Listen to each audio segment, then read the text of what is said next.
Hello and welcome to the Game Theory Podcast. I'm your host, Sam Vecenie. Bryce Simon is here with me.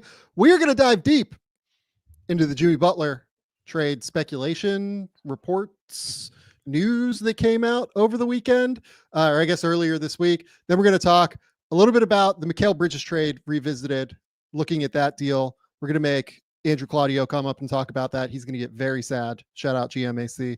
And then we're going to talk about the NBA Cup, and then maybe Bryce will do some trivia at the end. But first, let's hit the music. They do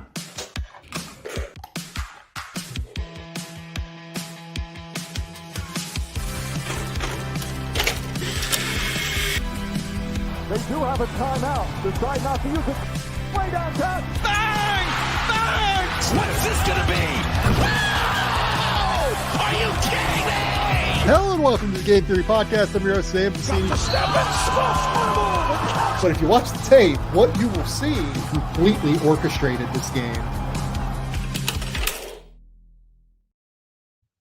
Bryce, what's going on, buddy? What's up, Sam? My bank that we do all of our money stuff with decided to merge with a new bank this week, Sam Vecenie. Money stuff, which money is the stuff. Proper terminology. Yeah. And it's been such a pain in the ass whenever your bank merges with a new bank and the routing number on everything you do changes and you realize how much of your life, and I realize this is such a petty thing to complain about, is automatic withdrawals, automatic deposits, automatic payments. I bet I had a list of 30 things and companies I've had to reach out to, go online, sign in, and try to update. And that type of stuff really, really stresses me out. And so it's been a rough couple days trying to get all of this sorted out. So that's my stress. Again, a very annoying thing to complain about, but very real stress for me. Yeah, it was funny when I moved to Australia with Laura. I kind of, for the 6 years or whatever that I lived in the US after I graduated from my master's program, like I just kind of pretended my student loans didn't exist for a minute there. Like that was fun. We got them under control. We're good. But yes, I agree. It's not fun. It's very stressful. In general, banking things are not enjoyable to deal with. Especially like, Laura and I, bought a house here or whatever. So mortgages are always funky and trying to figure out interest rates and things like that. So yeah, these things are never fun. The personal ones were easy, but I also own a business. And so then I had to do all the business ones, and that was different. And right now I own a store and we sell not merchandise. We sell stuff and we use Shopify, and I'm not trying to discredit Shopify. Hopefully they'll want to be a sponsor, but getting that routing number changed and all of that has been the biggest issue right now. And so it is very stressful about getting our credit card transactions in-house into our bank account so that our business continue to run the right way. So that is my stress right now. So I asked my wife to not take my blood pressure over these next couple days to keep track. I'm getting to that age. Have you hit the age yet, Sam, where you have to take your blood pressure every once in a while to make sure it's at a good level, or have not hit that? Bryce, I have ADHD. Like, there's no way I'm going to remember to do that. There's like a 0% chance that I'm going to remember to do that when I'm like 55, let alone when you're in your like late 30s. You're not that much older than me, to be clear. Yeah, no, I know. I'm just saying, like, this is something I now live with, is once a week I have to take the blood pressure to make sure that it's not too bad. Because if it gets bad, then we got to have an appointment and all of that. But yeah, hopefully you have been blessed with good blood pressure, so that way your ADHD does not keep you from figuring that out. Yeah, my goodness. Okay.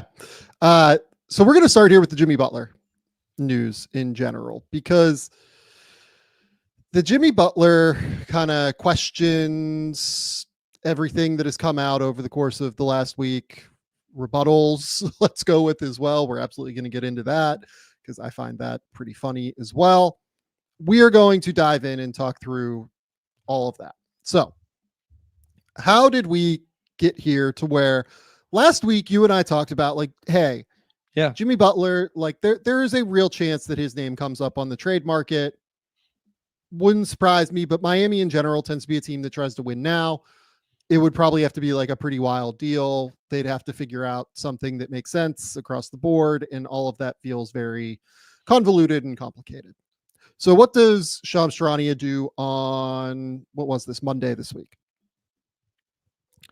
He comes out and writes a thing saying Jimmy Butler is basically available, like in a trade, that the Miami Heat are willing to discuss this.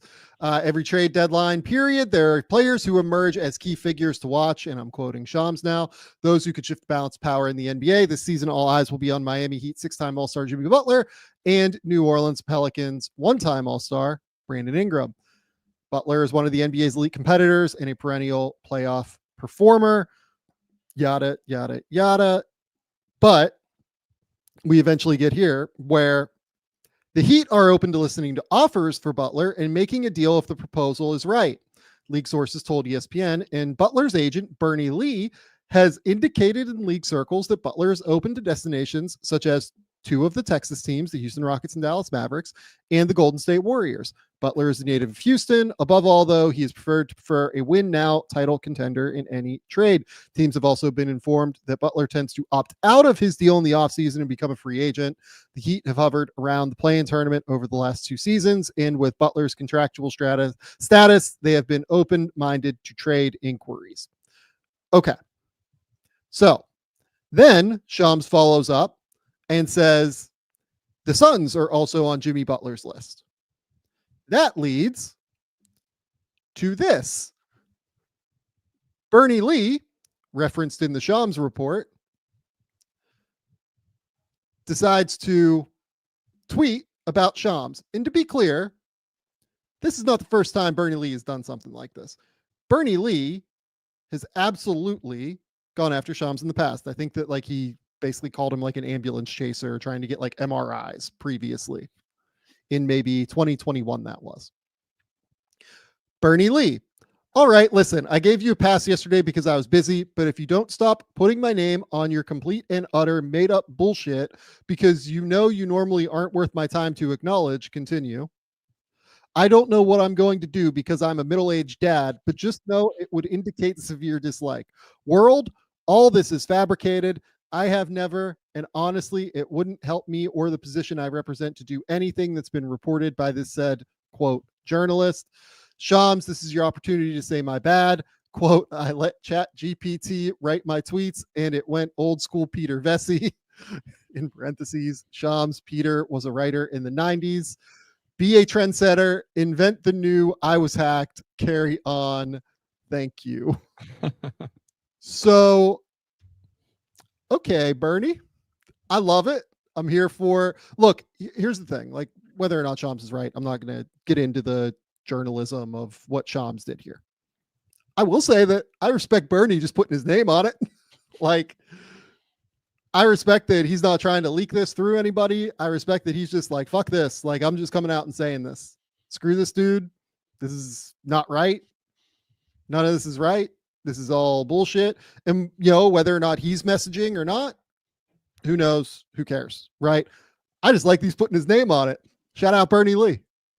Yeah, and he was kind of funny with it as well. Like, I appreciate the humor and some of the jokes that he went to, and you know, but also the new, like he referenced Peter Vecenie and Chat GPT in the same tweet or in one, you know, in back-to-back tweets, which I'm like, there's 30 years of difference in those references, which, you know, if you're going to come back at somebody and put your name on it, at least be a little bit creative with it. So I kind of caught wind of it. You know, obviously people were retweeting and all of that. So I just kind of, I don't get into that stuff too much, but it was funny just to see him go back and kind of the way in which he did it.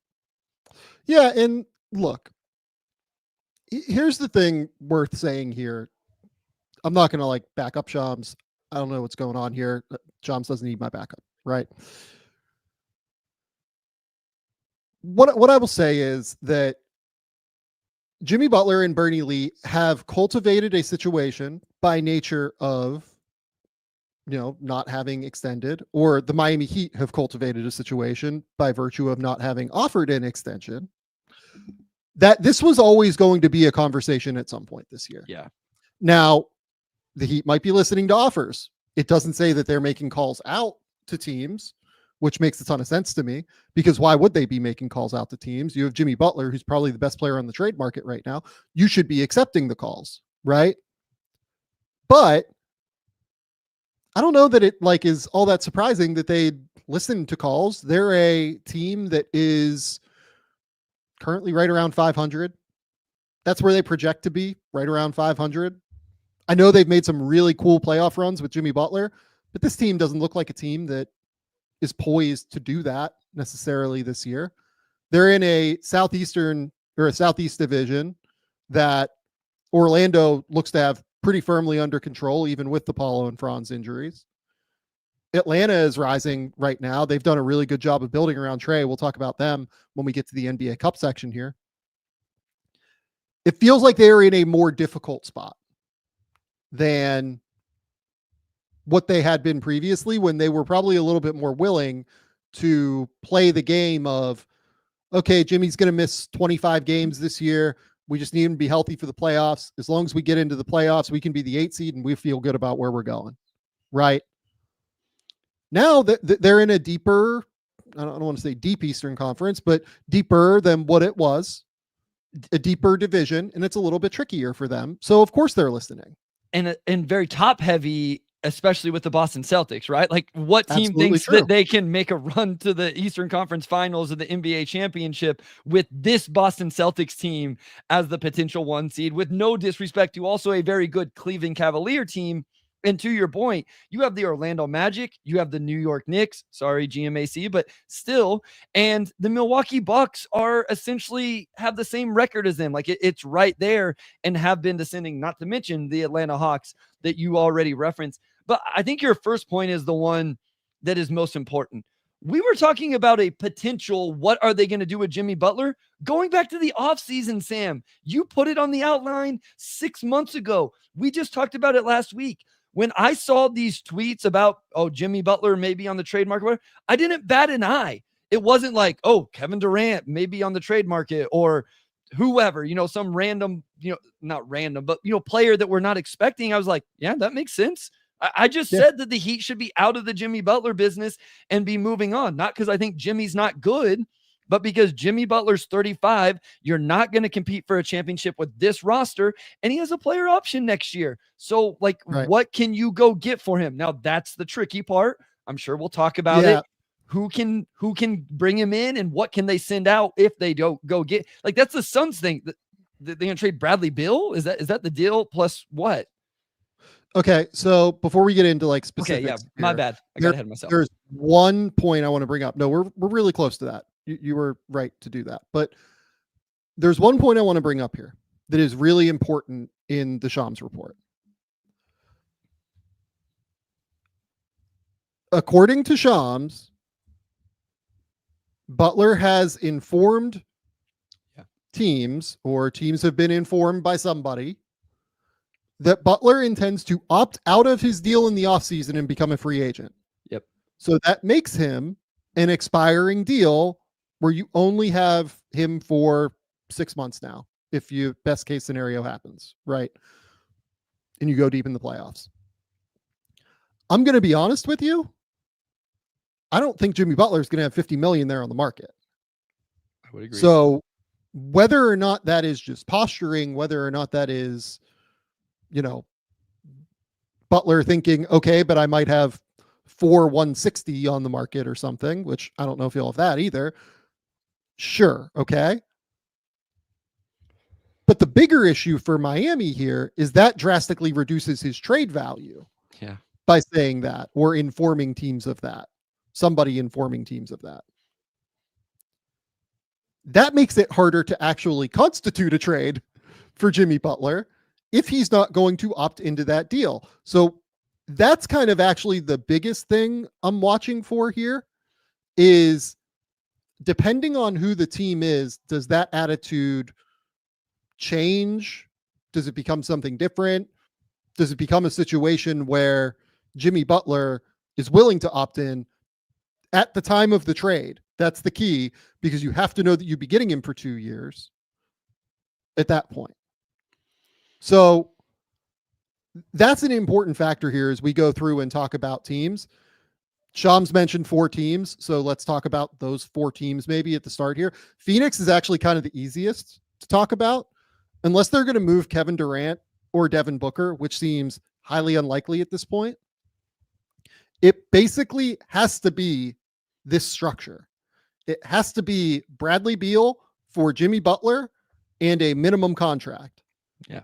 That's the only way that you can do it. And how does that satisfy trade restrictions? Phoenix cannot aggregate anybody with Bradley Beal. Like, they can't move Bradley Beal and somebody else. Now, as I talk around the league to executives and people like that, they have some questions on, will the NBA allow you to basically do 2 simultaneous moves, one after the other, where, like, would the league allow them to do Bradley Beal for Jimmy Butler in a minimum, like Josh Richardson or something, and then also do like Ryan Dunn for a minimum deal or something like that, right? I've heard mixed, like, this hasn't been pressure tested yet, basically. Now, so hold on with that. Yeah, some people think that the NBA would not allow that to happen. Yeah, because it would be circumvention of the trade rules, basically. Which is interesting, though, because before this CBA, if I'm not mistaken, having listened to our good friend Keith Smith, this stuff happens all the time, that when a trade goes through, a team can make it, officially it can go through however, if they want it to be as multiple separate trades, as multiple separate trades and stuff like that, if it best benefits. Like, each team can do it differently if they want, however it best suits them. So, but this is interesting under this circumstance. Yeah, that's interesting. Okay. You would be actually trying to circumvent the rules a bit by involving like a second team. I had not thought or like of a that. second deal. Yeah. Right. Yeah. Now, if you made me like guess on how this looks, I would say they probably would let it go, but I don't know that. Like, that's just me. And frankly, like, I think everybody that does this, like, maybe Keith has talked to the league on this too. Like, certainly I love Keith. Everybody knows Keith is on the show regularly. I truly adore him, but like, I don't know if we know yet. Like, I don't know if Keith could know that yet. I don't know if anybody knows that yet, just because we haven't gotten a chance to stress test it at this point. Right. And just looking at this thing, by the way, like, if it was Ryan Dunn that the Miami Heat specifically wanted, right? Ryan Dunn is making $2.5 million. You could do, I guess Alec Burks or something there for Ryan Dunn in theory, right? And the reason you have to do this is, right now in the trade, you're saying not only would the Heat send out Butler plus whoever, but they would take back Bradley Beal on a longer deal and a not as good player, and the Suns don't really have any draft capital to add to that trade. So and I'm also kind of realizing that the other piece of this that's complicated is that the Heat also have a restriction where I think that they can't take back $1 more than what Butler makes. And the only reason that like Bradley Beal for Jimmy Butler and Josh Richardson or some minimum salary works is because there's the minimum salary rule where you can trade a minimum basically freely within this thing. So Phoenix is an incredibly complicated destination.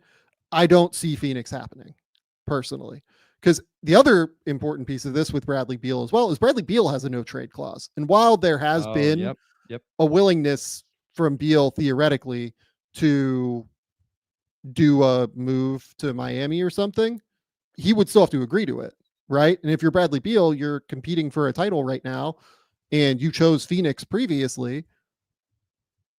Are you really going to go agree to a trade to a team that has less of a chance to win a title?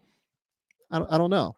I don't know if he would be. So I think Phoenix is way too complicated. And I don't look, Andy Ellisberg, the other piece of this with Miami, Andy Ellisberg is like a cap genius. If you were asking people around the league who the best salary cap executives are, at the very least, Andy Ellisberg's name for the Miami Heat would come up within the top 3 or 4 names, right? He's exceptionally well respected and well regarded in this respect. So if there's a deal out there to be made, he will figure it out.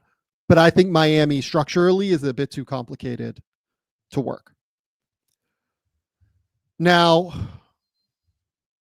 do you want to do the Texas teams? Do you want to do Golden State next? Let's do Golden State and then go to Texas. Okay. So Golden State would basically have to involve Andrew Wiggins. There's not really a way around that. Yep. I would venture that for salary cap reasons, DeAnthony Melton would have to be involved, just because DeAnthony Melton makes 12.8 million. Yep.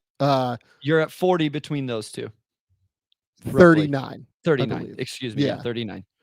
And Jimmy makes 48. Yep. Let's assume here that Kuminga would be involved. Yep.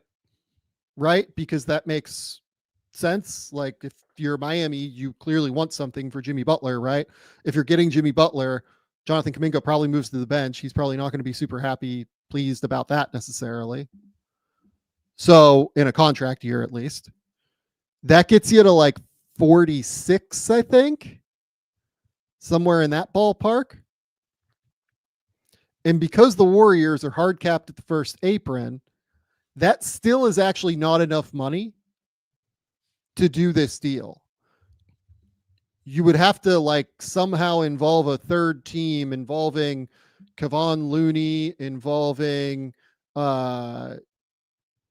Gary Payton, some of these guys that are on Kyle Anderson, one of these guys that's on like a slightly bigger deal, basically. And someone would have to agree to take him into like their mid-level exception, if they have that available, into a trade exception, something like that.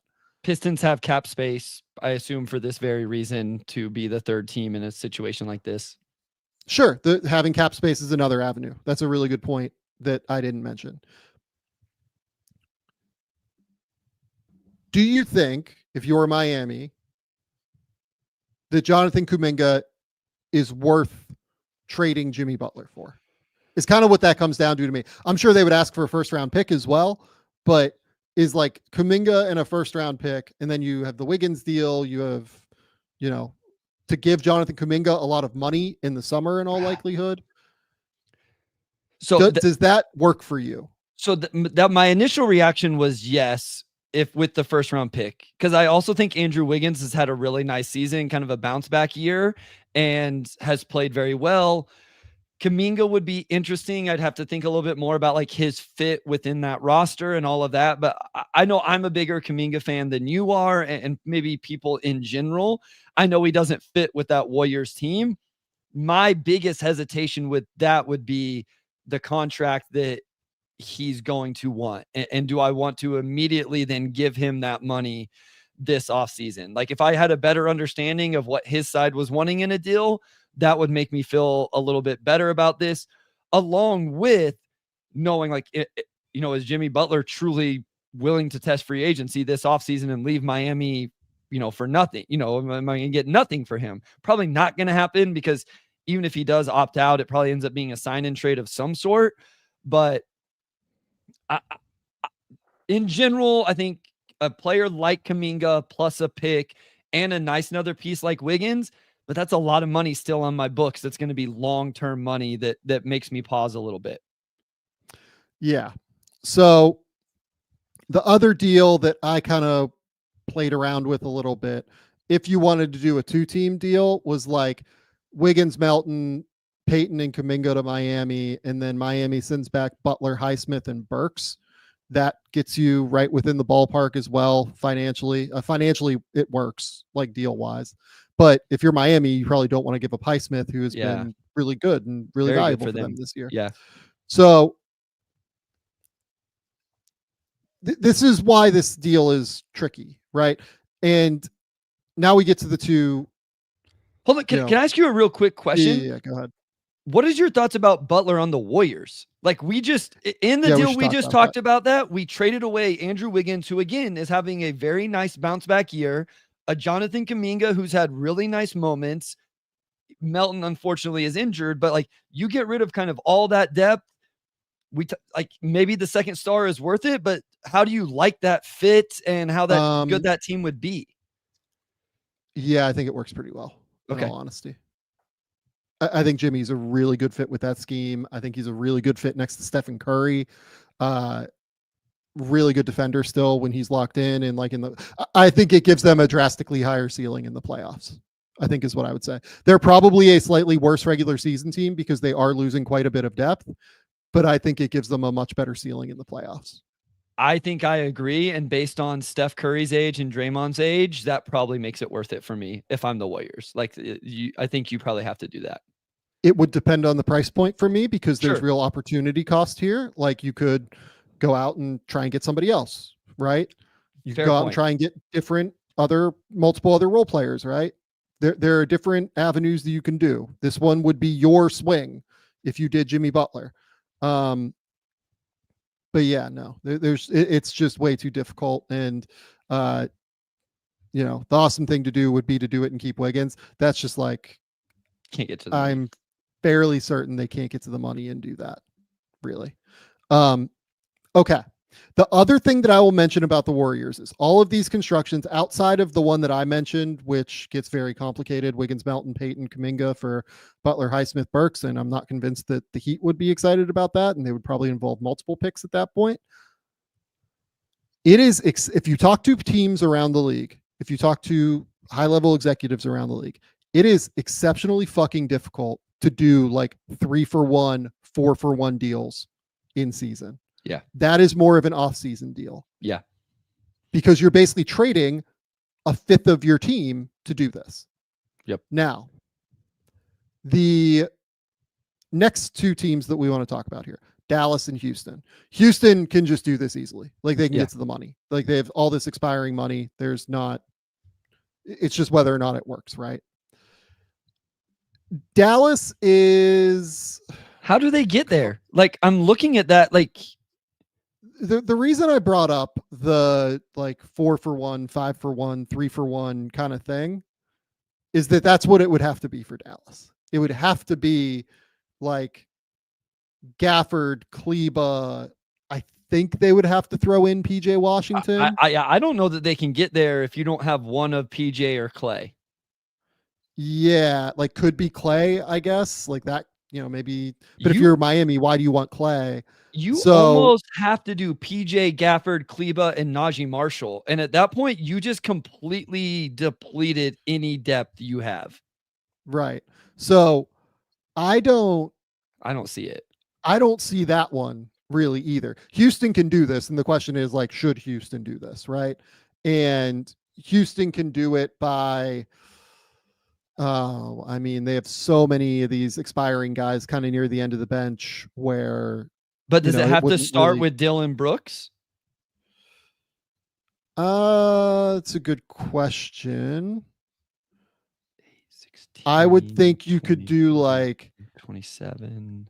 Adams, Jeff Green, Jock Londale, Jayshawn Tate would get you pretty close, wouldn't it? That's 28, 35. Even if you added Holiday, you're only at 40. I think Dylan Brooks has to. I think if you add Brooks, then you can use whatever combination. But without Dylan Brooks, I don't think I think it's hard to get there. It's a fair point. You probably do have to throw in Brooks, I guess, at that point. And like the other thing is like, what does Miami get here, right? So is it that they're getting Cam Whitmore? Is it that they're getting, they're definitely not doing Reed Shepherd for Jimmy Butler. I was gonna say none of the other guys, like they're not moving Tari, they're not moving him in, they're not moving Reed. I don't think they're moving Jabari for him. Yeah. Like, so what does Miami get? They probably just get like picks back, basically, right? Yeah. So and Houston has some really fun ones. So yeah, so like you take out Jayshawn Tate, you throw in Dylan Brooks in terms of what I said, like that gets you basically on the money, I think, in terms of where they could go. No, you'd have to reduce a bit there. It gets a little bit complicated. I think if you took out like Salary-wise. Landell or Green and put Tate in, I think maybe that $500,000 Yeah, gets so you closer. it's Brooks, Adams, and Green is how you get Okay. there. Just simple. Brooks, Adams, Green. And that's Okay. a deal that is doable at that point. I mean, Jimmy Butler makes Houston better. Yeah. And they have the depth to where they can actually overcome a 3-for-1 deal. Yeah, no, that's what I was gonna say. Like, if you do Brooks, those, and to me, then it would come down to how many picks are you wanting to give up, and are you keeping enough in the chest that you can still make another move if this one doesn't work or down the road? And because you are in a weird situation then where you have 35-year-old Jimmy Butler and 30-year-old Fred VanVleet, and then all of these young guys. I don't hate it though, because this team is proven to be ready to win right now, as we're going to talk about here in a little bit as well. So I don't hate the idea. I just wouldn't want to see them give up a ton of that draft capital in that move. And that's obviously what Miami would want, because they're not getting any player capital unless Cam Whitmore is included. I don't think they're just, they're going to want more than just Cam Whitmore in this deal, obviously. So, and here's the last team that I'll bring up. And this is actually the one that, like, I think makes the most sense, if I'm being completely honest. Okay. Memphis has been looking for its big wing for a while. Okay. And I know that Memphis is not on Jimmy Butler's list. But Memphis has all of its picks. They have all of these interesting young guys.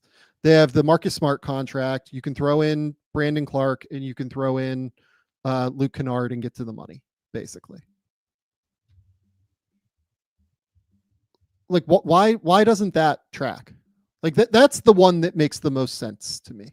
No, I think that's a really interesting name. I hadn't thought of that one. We've been talking about this for a long time in terms of them due for a consolidation trade. Jimmy and who he is as a player would seem to really fit them and their identity and their style.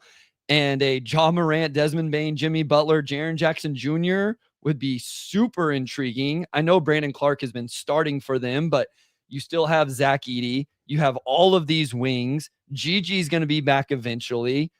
Jay Huff, are you that upset that, of all the teams to lose multiple rotation players, like as much love as I gave the Warriors for having depth, the Grizzlies are the ultimate team. And so yes, I think this is an interesting idea. This makes them a real contender. I agree. Smart, Clark, Kennard plus a pick or two for Butler is very easy and simple and kind of makes the most sense to me. That also gives Memphis Edey, Santi, Laravia, Vince Williams, Jay Huff, Scottie Pippen, Jalen Wells, Gigi Jackson. Like, still, maybe you do have to move like a Jalen Wells or something. I say there's probably an argument for more player talent and less pick equity, right? Yeah, because you're going to start Morant, Bane, Butler, Jackson, maybe Gigi Jackson maybe that's the carrot. It's Jackson and a pick or something, right? Yeah. Because you have that starting lineup, plus you still have, like you said, Santi, Jake, Laravia, Jay Huff, Scottie Pippen. Well, like, you still have plenty of rotation players. Like, I think they can afford to give. I think you probably want to give up the player talent and keep the draft equity to replenish down the road or whatever. That's an interesting conversation. I like this idea, actually, Sam. I do. I think this is a team that could make a lot of sense. I think this instantly makes them number 2 in the West. Just catapult them. They're up there. They're up there. I know that. Look, like, they would have shooting questions, obviously, but the way that this offense is structured, like, it's kind of structured to work. Yeah, they play fast enough, right? The way they move and the spacing and the cutting, and maybe I'm overcompensating for that, but I think they'd be okay. I think they'd figure it out. Yeah, this is the one that makes the most sense to me, which is, annoying that this isn't one of the 4 teams that Jimmy's excited about going to. And here's the other thing too. Again, for Miami to actually get what it wants in a Jimmy Butler deal, I feel like he's going to have to opt in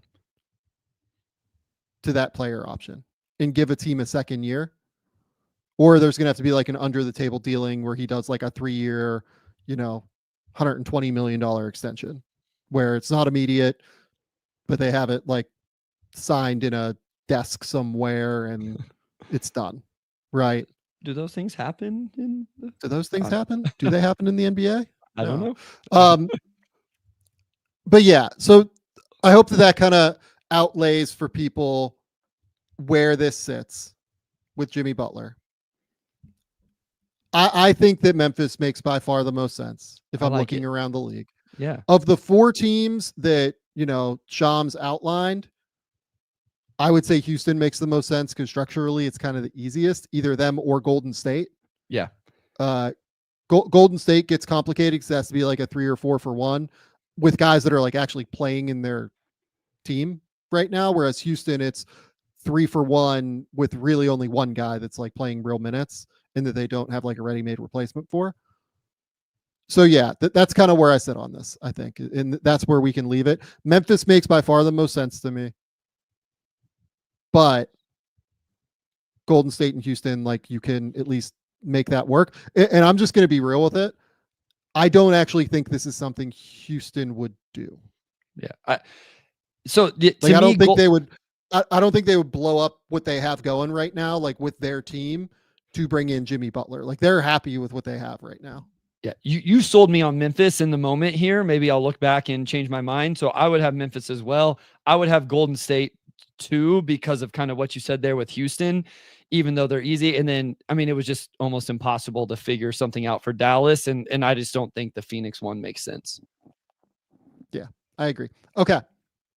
Before we get GMAC here up on the screen, up on the audio platform that we're using, let's shout out our good friends over at Prize Picks. Prize Picks is the best place to get real money, sports action. With over 10 million members and billions of dollars in awarded winnings, Prize Picks has made daily fantasy sports accessible to all. We love Prize Picks here at Game Theory because of how easy they make it to get real money, sports action.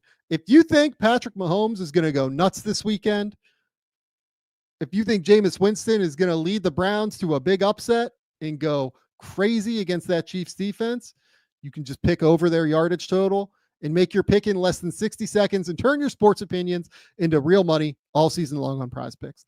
Download the app today and use the code Game Theory to get $50 instantly after you play your first $5 lineup.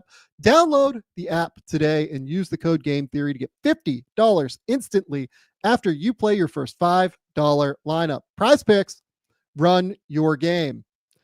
Our second sponsor today, Robinhood. With Robinhood Gold, you don't need a silver spoon to eat up the financial favors of the 1%. Now the resourceful individual with Robinhood Gold can earn a very liberal 4.5% APY on uninvested cash and be rewarded with a handsome 3% retirement boost on IRA account contributions. Robinhood Gold provides the privileges of the high net worth for any net worth for just $5 per month. The new gold standard is here with Robinhood Gold. Sign up at robinhood.com/gold. Terms apply for product-specific disclosures. Visit robinhood.com/gold. Investing involves risk. Rate may change. Gold membership is offered by Robinhood Gold, LLC. Okay. It's time. Andrew Claudio is here. Hi, fellas. How are you? Buddy? It's going good. Great for me, by the way. Juan Soto's a New York Met. My Lions are 12-1. Yes, I said my Lions. Shout out to the bandwagon. And what else would I be asked to do on a Thursday night than to answer Sam Vecenie's questions about Mikal Bridges, the things I love to do, you know? Yeah, things that you're really, really excited about. So, Mikal Bridges, it's not going great for the New York Knicks. So last night, the Atlanta Hawks beat the New York Knicks 108-100 in the NBA Cup quarterfinals. And these are things that I've been talking about on Post Game Theory for a while. Bryce and I have been talking about, on the main show here. The national audience, I think, finally got a chance to see some of the issues that have been engulfing the Knicks defense over the course of the last month and a half, really. And it's tough. It's really hard because Mikal Bridges seems like a great dude, and the Villanova connection is a really fun story. But he's been really bad on defense. And this is stuff that goes back to Brooklyn. He was not awesome for Brooklyn on defense. We all kind of assumed that maybe like the effort wasn't quite as engaged as it was in Phoenix, right? Because in Phoenix, they were competing for a title year after year.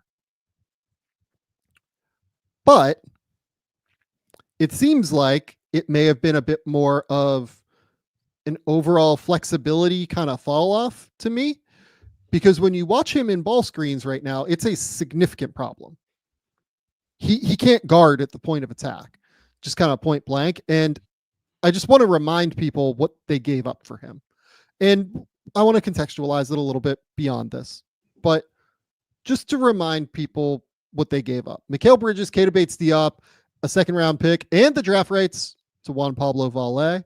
Shout out our Argentinian icon. The Nets got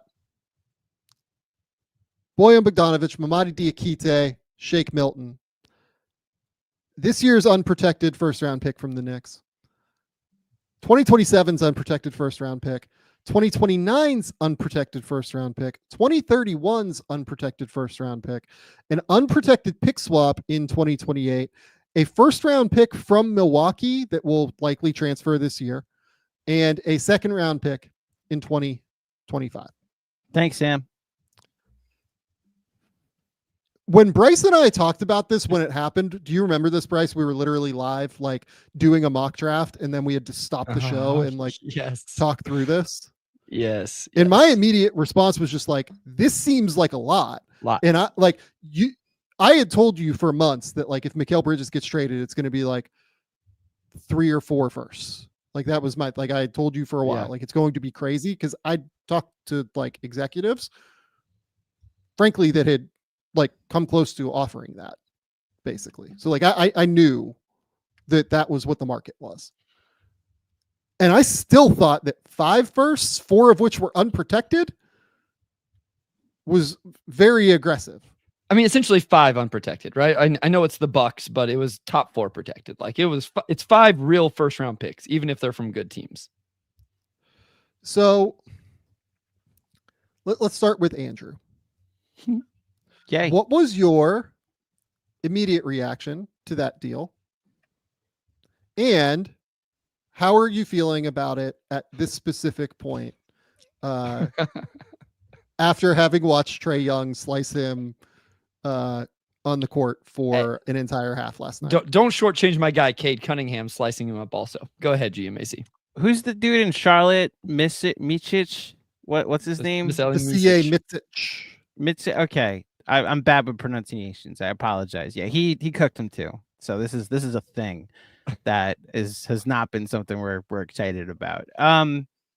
So my reaction is actually pinned on my Instagram at the moment, because we over at Knicks Film School, we do a town hall where we get on Zoom and we chat with a bunch of Patreon patrons once a month, and we were actually recording our Patreon town hall with all of them, discussing what the Knicks might do in the offseason.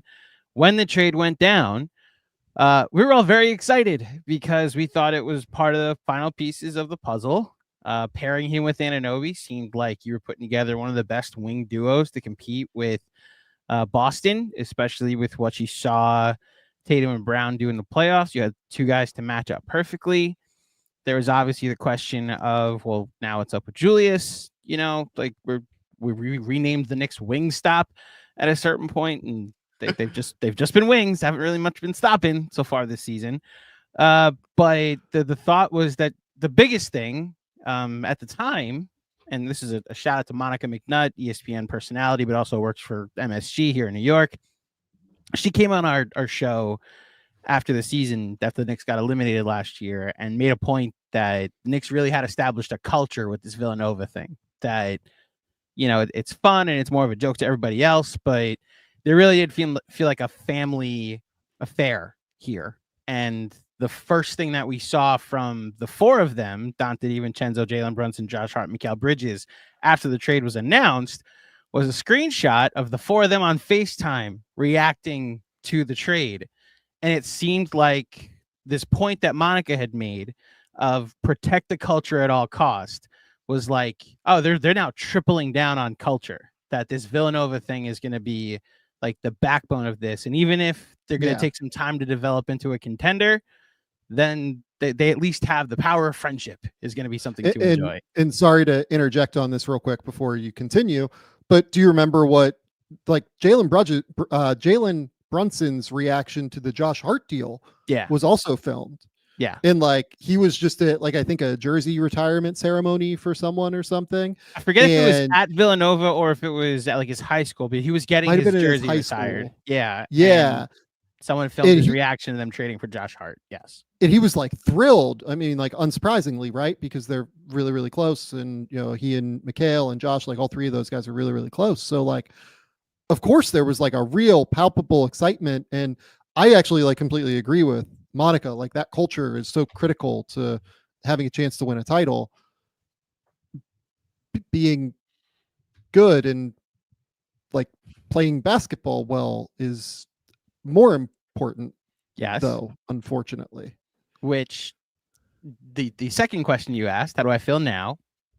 So let me just, if I told you when we did that Karl Anthony Towns pod after it happened, when the three of us talked, if I told you through 25 games in, the Knicks would have the 6th best net rating, the 2nd best offense by percentage points in the NBA, that Cat would be like averaging 25 and 13 on 54, 45, 84 splits, that Jalen Brunson was shooting 43% from three and averaging a career high in assists, that Josh Hart would have a 67 effective field goal percentage, 70% at the rim, be shooting 43% from three, and that OG Anunoby and like Josh is averaging like 14, 15 points a game. Like it's not like he's just like picking his spots and you know vulturing. Like he's like actually like really producing. The added spacing has benefited him as well because of his especially in transition. Okay, so like all these things are going well.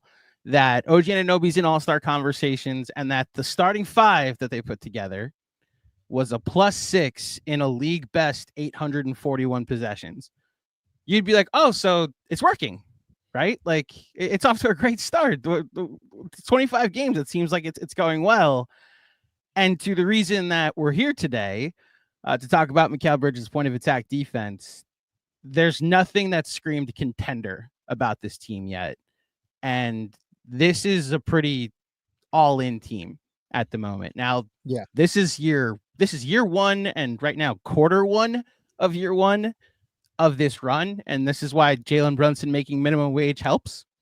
But the returns have not been great at the moment. Jalen Brunson, by the way, like I think personally, there's a very real chance Jalen Brunson does not sign that very low extension number if they don't commit to, you know, bringing his friends along, because hey, quality of life is important, and you can make $60 million having a slightly lower quality of life, or you can make $40 million having an amazing quality of life with your friends, where you get to play in New York and you get to have this amazing experience.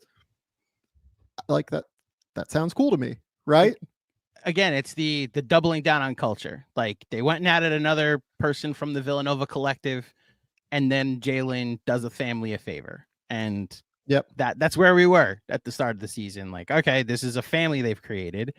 And then right before training camp, they traded for Cat. And that I thought was going to be all right, did they just like forfeit culture for a ceiling play? And Cat's been a revelation. No. And it's been Bridges. That's like whoa, what happened here? That's the thing I thought was going to be fine. So to answer your question, there are concerns here in the New York area. Okay, so the Knicks are 15-10. So you just look at that on its face. They are on pace for 49, 50 wins, like something like that. Like that's the ballpark. And yet they've played the third easiest schedule in the league per Basketball Reference.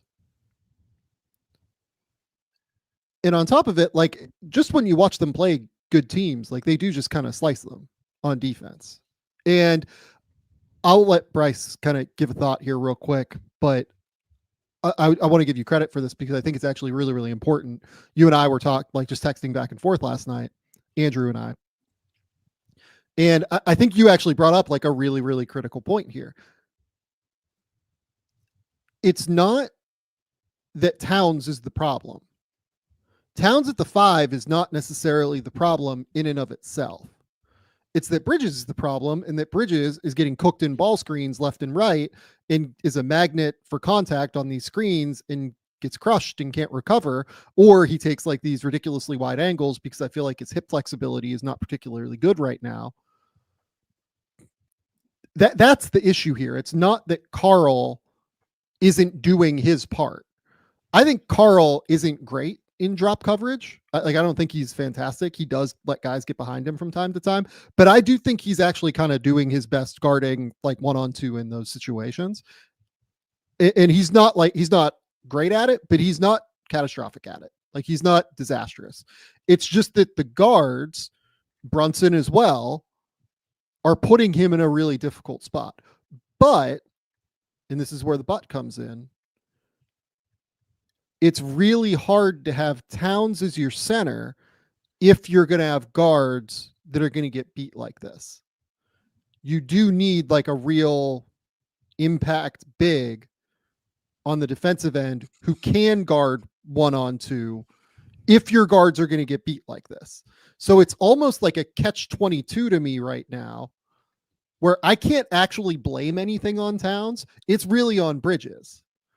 But this is kind of the bargain that you make when you do have Towns at center. It's hard to actually cultivate a great defense. Let me rephrase. It is somewhat hard, but more than anything, there is drastically less margin for error, I think, with Towns at center from the rest of your defenders on the court. Bryce.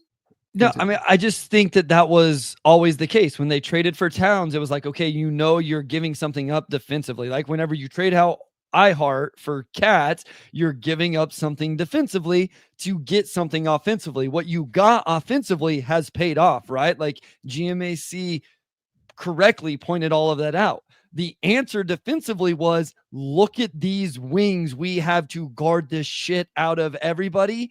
And it's kind of funny if you go back to opening night when the Celtics carved them up and we all said, oh, well, it's just the Celtics. Like this isn't going to be what it is. And then it's continued against other good teams and even against some teams that aren't good. That's why it rests on Mikal Bridges. They didn't trade, I don't think, GMAC for Karl Anthony Towns to make the defense better. They traded for Cat to make the offense better, expecting the other guy they traded for, the other two guys they traded for, OG and Mikal, to be able to hold the defense up enough from the wing. Yeah, go ahead, just real quick, numbers wise here. So when Towns, Bridges, and Brunson are on the court together, they give up a 116.3 defensive rating. You know, that is not very good, frankly. Like we can call that out. I can look at where exactly that would sit league wide. That would be, let's see here, 116.3 would have them 22nd in the league defensively. What's the offense? The offense is 123.3. The offense is like elite. So elite plus when 7. Those guys are on the court. They're a +7 when those three are together on the court. Like they are really, really good. With Towns on the court, and this has only happened for 52 minutes, without Bridges and Brunson, they have a 106.5 defensive rating. Now, unsurprisingly, because Brunson isn't on the court, the offense falls off a cliff and they lose those minutes. But I think that kind of does, just like even over small sample, show that it is like a lot of pressure being put on Towns more than anything because the perimeter defenders are causing him issues in drop. I don't say that to say they're a better team without Mikal Bridges or a better team without Jalen Brunson. They're absolutely unequivocally not. And I think Jalen Brunson has been fantastic this season, particularly on the offensive end, getting everybody involved and adjusting to a slightly new role, even for him as a passer and playmaker with the Knicks. But there is just a lot of pressure being put on Towns at the end of the day defensively at this point. On nights that their offense isn't clicking, which I guess come playoff time, that's going to be more of a concern. Yes. I got to be honest, like, I have zero complaints about Karl-Anthony Towns, even on the defensive end. Like, what his defensive rebounding has been this year. Like, I know all the fancy stats, the LeBrons, the EPMs have all pointed to like Jokic as a poor rim protector, but like because of his impacting rebounding throughout the playoffs, they were able to make one significant run. Now he's Jokic, he's an alien. That's not what the Knicks are going to be able to replicate. But the thought was like top 3 offense, top 16 defense, and that's the formula. And the problem is that even with Cat being exactly as advertised, come playoff time, when the sample sizes of the regular season don't matter as much because it's like how you do against one team for 7 games, you get into the right matchup where, to be honest, Sam, my bigger takeaway from last night, aside from what Trey did on the offensive end, was that Dyson Daniels was able to kind of turn Brunson's water off. Then how are you going to be able to at least keep the tide from turning the other way, which is what Atlanta did last year when now the Knicks, there's some romanticism of the Knicks last year that they were like this really this try-hard team that won 50 games and the power of friendship, and they beat you by just effort and playing every minute of every game. And that team, I think, is not as good as a lot of Knicks fans gave it out to be, as much as they hold a place in my heart forever. This team is clearly better, has a better record than they did at this point last year, but there's a lower floor because of what the defense is. When their offense isn't clicking and you just need a stop, they're not always getting that stop. So that's where last night was so eye-opening, at least for me. But it's more than just like, if Mikal Bridges isn't playing better defense, then they're cooked. It's like there's also if the other team has a Dyson Daniels and we can't get our offense going because Jalen's in jail, what do we do? What's the pivot? And I don't know if they have it. And this is where I'm really interested just for the Knicks' future, right? In terms of lineup construction and in terms of like what they do now, because they have to make moves, in my opinion, to really try and get to that next echelon, which is ultimately what they're trying to do with a team that is totally all in, doesn't have its picks, et cetera, et cetera. In terms of matchups, I actually think I would pick the Hawks to beat them in a 7-game series right now. That's not to say I would pick them. They're a bad matchup for them in a 3-6. Yeah, they are a particularly bad matchup. I think I would pick the Knicks to beat Orlando, despite the fact that I think Orlando, even with Paulo and Franz, is a better team than Atlanta. I just think that the way Atlanta plays particularly is that they play super heavy ball screen. They're going to get Bridges and Brunson super involved. Okay, let's say that we can slide Bridges off. We can put OG on Young, right? Well, they tried to do that in the 4th quarter, where they'd have Harton, Anunoby, taking turns on Young, and then they'd switch actions, and it was almost always Anunoby and Hart that was ending up on Trey. The end result, though, was that you'd have Brunson then as the low man on the weak side, and he can't tag, and he's getting beaten backdoor on cuts as well. So structurally, the way that Atlanta plays, on top of, and this is the key point, them having Dyson Daniels to be able to cut off the water for Jalen Brunson, that worries me. Now, Orlando, for instance, Orlando plays like a more mid-range heavy style game. They don't play as aggressively in ball screens necessarily. I think that feeds more into the Knicks being able to have like a pretty solid defensive structure and infrastructure. And I would bet on the Knicks offense being able to overcome the Orlando defense at this point, as much as I love that Orlando defense. But the problem with this Knicks team build is that they are very vulnerable now, not only to great teams like Boston, right? Because Boston will just get we'll get Tatum and Brown switched on to Brunson, and Bridges, and we'll just attack because that's what they do all the time, and that they'll be successful doing that, and they have all the spacing in the world, and they have all the defenders to throw at Brunson, right? They've made themselves vulnerable to teams like Atlanta now, is what worries me. On top of, like, who knows with the Cavs, right? Like, the Cavs would be really interesting to me because they have a great defense.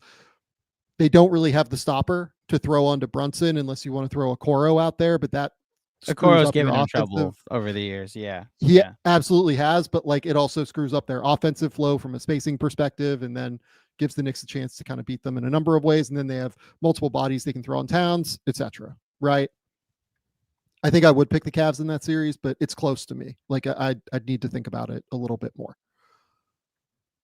I just think that they are in a 7-game series very vulnerable to good coaches being able to pick apart what they do on defense in a way that really worries me. They don't have as much flexibility from a scheme perspective on defense, unless like Mitchell Robinson comes back or they make a move, and we'll talk about that momentarily. But what is your overall thought about like their matchup flexibility and the way that they can play defensively? Because that's what worries me in a playoff series, is a good coach just being like, we're just absolutely going to crush like what you do. Our first response last night on the Knicks Film School post-game show, shameless plug, was... No, please, everybody go follow Knicks Film School. I truly love what they do. They do a great job. Shout out Macri, shout out GMAC. So the first thought when we jumped on StreamYard to react to that was like, man, this would be a tough matchup first round. Like if this is the 3-6, this is a matchup issue more than anything. And like the Bucks and the Pacers, that was a matchup issue. I know Giannis got hurt, but during the season, the Pacers just like played them well. Like you ask anybody in Boston, the Pacers, because they also like to play the 3-point variance game sometimes, they were also just like a tough matchup for Boston, which is, we saw that play in the conference finals last year. If it's a matchup thing, yeah, the Hawks give them problems aside from like the Trae Young villain stuff, like I gotta be honest. We've spent most of this conversation talking about their defense and what a good coaches can do to them. The Hawks scored 108 points last night. The Knicks went 11 of 42 from 3.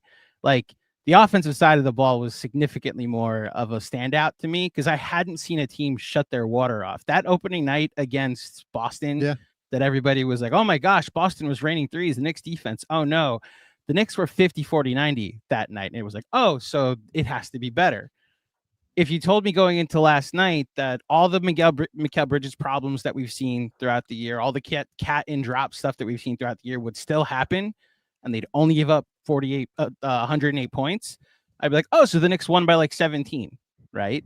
And that's why the concerning thing is a good coach being able to game plan if they have somebody that they can put on Brunson, like a longer wing. He just struggles with length. It's been a thing the last 2 years. Nick Nurse game 1 and 2 last year played a combination of Batum and Kelly Oubre on Brunson, and he has 2 least efficient high volume shooting games of the season. That's more what concerns me, is that you'll also be able to shut down this very high powered, efficient offense. And then you also get to take advantage of them on defense. I have no illusions that they're going to get better defensively, especially if this is the Mikal Bridges that's here to stay. It's if the offense can be deterred, then the blueprint's at risk then. So that's honestly my bigger takeaway or biggest worry at the moment, is that a good coach is going to be able to game plan for this offense, come playoff time. Bryce, any thoughts here? No, I mean, that's, as he said, that's the concern.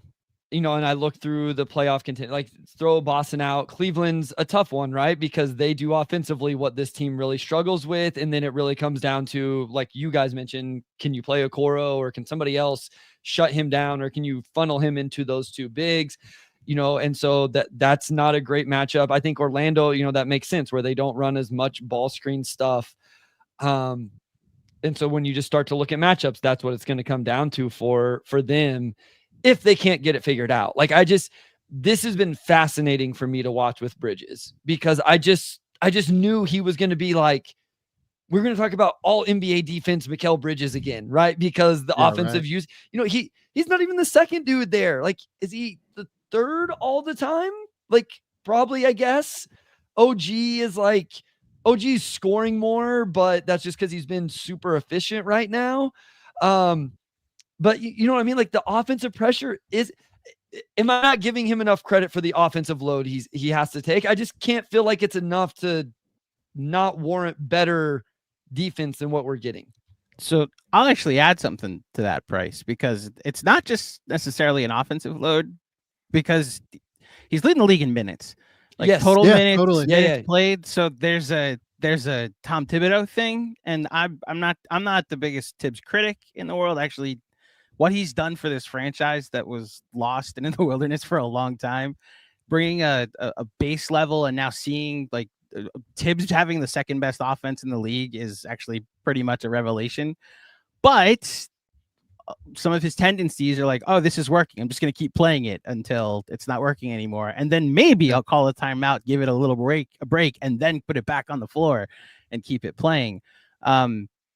Bridges is kind of his own backup at the moment. They've been playing an 8-man rotation. So if you want to put something on wear and tear, there may be something to that.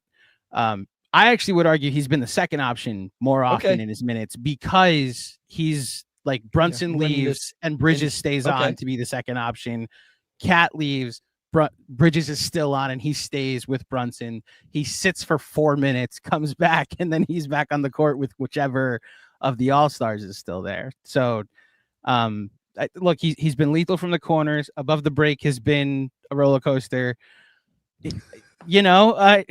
For a while it was like, well, does he have like a cap on his range and he just won't hit it? And he had like a good 5-game stretch offensively. But to your point, Bryce, we thought if all those other stats I started off with, we thought if we were getting that, then we were also getting Mikal Bridges all NBA, all defense, and maybe the Knicks are 20-5 right now. Yeah. But they're 15-10, which isn't 10-15, but it's 15-10. They have the 6th best net rating. We're hoping the play better button gets pushed. Maybe a week off because they're not going to Vegas. Maybe a practice or two.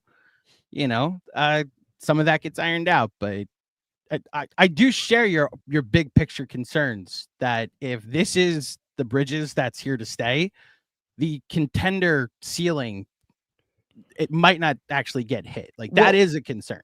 Because then the other team I was trying to think of was the Bucks too. So like, who's guarding Damian Lillard then whenever you play the Bucks? And I know they're not as pick and roll heavy, but I would assume that when you get to the playoffs, Doc will push the Dame Giannis, Dame Brook Lopez ball screens, and there's just I guess my thought was there's a few teams there in the East that they just can't avoid them every single round on the way to the Celtics in the Eastern Conference Finals. It could even be a first round matchup against a Hawks team or a Bucks team. Or like you mentioned, like what if the Hornets find themselves, out of the play-in and in a first round matchup? I'm not saying that they would beat them. I would never think that, but they could maybe give them fits and put 80 more minutes on those Mikal Bridges legs. Bryce, the team would be your beloved Detroit Pistons. Pistons, like, sure. They're a little bit more solid. They have Cade. Like Cade just caused them all sorts of problems. Like which again, like the Pistons would not beat them in a playoff series, but they like Cade may go off for 2 games where it just makes them play 2 extra games that they shouldn't need to. And as you just pointed out, GMAC. In those 2 games, these dudes are all playing 40 minutes after an 82-game season of them playing 37 minutes a night. Right. Hold on, 40? So you have them getting 8 minutes off? That's generous. Playoff series 44. My bad. Playoff series 44. I mean, even that's optimistic. If they're sitting, I'm like, oh, what happened? Are they hurt? I do think they're a little more credit needs to be given to their offense. And in a Milwaukee matchup, who's guarding Brunson? No, that's a great point. Every action and 100% score 130 in that series. So that's why I do have the defensive concerns. Yeah, like they play pretty heavy drop. Like Cat would be able to pick and pop them pretty hard. Yeah. And I Knicks actually think murder drop this year too. Yeah, I actually think the Knicks would beat the Bucks. right now. No, I do too. I'm just saying that like they could find themselves in a series every round of the playoffs where these issues we're bringing up could be an issue. Even if they win the series, the amount of games it takes to win those series could be prolonged because there's a couple games where they shoot 14 of whatever from 3, 12 of whatever from 3, whatever. Their offense isn't quite good enough and they can't get the stops. So yeah. So you have 3 or 4 minutes here until you have to leave, Andrew. Looking forward here, is there something you want them to do at the trade deadline to kind of shore this up? Like I've like heard more like Gardy kind of names like associated when I've talked like about the Knicks to people, but like do you look at Mitchell Robinson and do him like does he become a trade chip, or does he become like a part of the solution and you move Towns to the 4? Like what is your vision for what you want here? I want it clear. I speak for me and not all Knicks fans, because this is a very polarizing question amongst the fan base from what I've seen. Yeah. I don't want to punt on Towns at the 5 this season. Like I just don't. I think what we've seen offensively has shown enough of a ceiling that I want to try and make it work for a season. They don't have to win the title in year 1 of this experiment, but that's what it is. It's an experiment. So while I'd love for Mitch to come back and give you some minutes of him at the 5 and Towns at the 4 against certain teams, the entire experiment is, can we make this work? And it requires Mikal Bridges to be better, of course, but my focus is if you can get some kind of wing. The problem is they're so asset depleted. Empty. Yeah, at this point that I don't know if there's a wing worth a damn. Why are the Knicks getting them and not a team with, I don't know, a first round pick available? Yeah, and a big issue there as well is that to do that you might have to move a Deuce McBride, and Deuce might be completely essential to them as a point of attack defender against guys like Trae Young, whoever is a different option that you can throw at these players if Mikal Bridges can't do it. Right. Mm-hmm. So that's almost filling one hole by, creating another. Right. So that's what's tricky about this for the Knicks. It probably, if they are going to get a perimeter player, and if you are sold on the Towns at the 5 thing, it probably does have to be a Mitchell Robinson deal. But by trading Mitchell, you end up giving yourself no option otherwise then. Yes, but this is going to sound crazy. I don't like Precious Achiuwa as a 4 in a switch everything next to Cat as a backup is fine.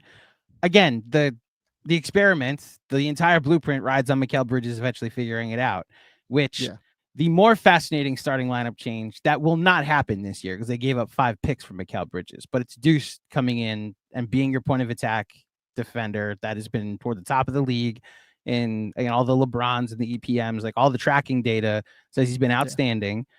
And then Bridges potentially goes to the Mets. It's just not happening because you don't bench a guy that you just traded 5 picks for that was Jalen Brunson's roommate in college. But the name here is Hart. Hart. Which, are you creating that principle or that standard that a guy averaging his best splits across the board has done everything you've asked for? And by the way, your rebounding will take a hit if you take the best rebounding guard in the league off the floor. And to be clear, they are league average in defensive rebounding and 21st in offensive rebounding, and that's with Josh Hart. Yeah. So I think if you went to if the panic button gets pressed and they went to Mitchell Robinson next to Cat, then Josh Hart comes off the floor.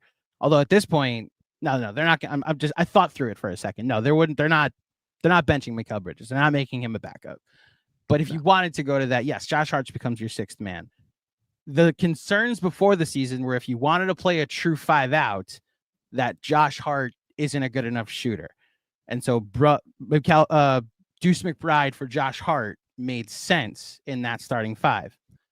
Here we are, 25 games in, and Josh Hart's shooting 10% better from 3 than Mikal Bridges. Small sample size, 25 games in, but he's done his job as a quote unquote floor spacer. So again, it's the precedent that you set with the guy averaging what he's averaging, playing like he's playing, suddenly has to go to the bench because somebody else is playing so poorly, you know? Yeah.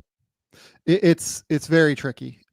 If I was them, I think I would try to go get another perimeter defensive option that I felt pretty reasonable about. Those guys, there aren't a ton of them on the market, if I'm being completely honest, and I've done quite a dive into this recently for the NBA trade deadline big board that will be coming next week on The Athletic. I mean, just looking at names, there just aren't a ton of them. There just truly aren't many out there where you would feel great about it. Bruce Brown's making 20 plus million, and that's just like not something that fits into their salary cap structure. What you'd really be hoping for is that like Lonzo doesn't get traded and the Bulls like do him a solid and he would like sign as a buyout or something to go and try and contend. But even then, that like the Bulls love Lonzo from everything I've been told. So I don't know if that would even be like a thing that would happen. Wouldn't Mitch and Precious get Bruce Brown done, or does he make more than both of them combined? Sure, but why would the Raptors do that? That's true. Good point. That's a good point. I was just trying to match salary there. I wasn't even thinking about the basketball fit. Like if the Raptors don't care about fit at all, like if they're just like heavy on the white flag for Cooper Flag, you know? Yeah. I mean, look, like you could do, you know, if you threw in like Kolek or if you threw Dottier in, like there are people who like Dottier around the league. It's just like the Knicks presumably also like Dottier and hope that he can develop into something. So tell Tibbs that, please. I'm not one of those people. I was not a huge fan pre-draft, so I'm not going to be that. I'm not going to tell Tibbs that, but I'm sure I could find someone that would. GMAC, you have to get out of here. Tell the people where they can find Knicks Film School and where they can find your still, you know what? You have hit the point of coherence now on Juan Soto. It's not just excited screaming on Soto. Yes. So tell the people where they can find everything that you've got going on. Find me on all the socials at Andrew Claudio _. Find Knicks Film School on all socials and all podcasts, whether it be YouTube or your audio feeds. Search Knicks Film School. We break things down from a very critical and in-depth perspective. I think you'll enjoy it. And if you care about baseball and specifically the New York Mets, Mets Therapy, search for that on all the socials and where you find podcasts. The city's not under new management, but we may be under a co-op here in the Big Apple when it comes to big market baseball teams. So it's a fun time at the moment. I'm going to have to start doing like Pirates Therapy because there was just a report out of the Post-Gazette yesterday that like they're looking at trading Mitch Keller to like cut payroll. And I was like, oh my God. Like, I saw that. I was like, oh, is that so? Okay. Uncle Stevie, come on down, you know? Yeah, I will lose my mind. Okay. Andrew, it's good to see you. Later, fellas. See ya. Andrew. Okay. Bryce, let's get to some quick NBA Cup stuff. Cool. I talked a lot about it last night over on the Post Game Theory stream. Please, by all means, go subscribe to that. Subscribe to the YouTube channel if you haven't yet. Couple of nights a week, I will go deep. I will break down tape.